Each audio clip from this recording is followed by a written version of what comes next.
väljakul. Priit on universaalses suunas ja universaalselt teeb ta ka tööd. Teine hobune on aga Ester Aderi käe kõrval Vaabina tallist. Aiman käis 20. augustil Tori hobuse kasvatuses ja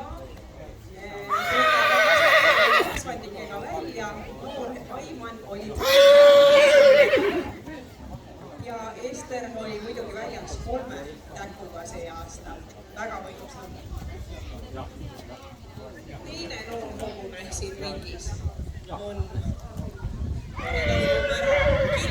Killa on sündinud Tori hobuse kasvatuses ning samuti käesoleval aastal võitnud noorumuste konkursi 20. augustil Tori hobuse kasvatuses.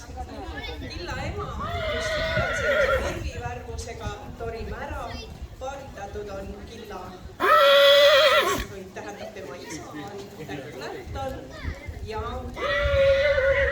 ülesse kasvanud Tori hobuse kasvatuses. Killa pidi siis tiitli võitmiseks samuti läbima konkursi esituses käekirjal, vabaliikumises ja vabahüpetel.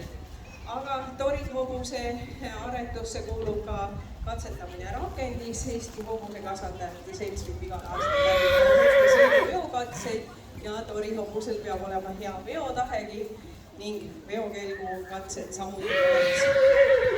Tori hobuse kasvatajaid oli meie tõuraamatu andmetel ja Eesti hobuse kasvatajate seltsi ridades 140 inimest, kellel osadest on lihtsalt Tori hobune rõõmuks tallis, aga aretajaid ja vasa saamisega tegeleb vaid 20–30 inimest aktiivselt.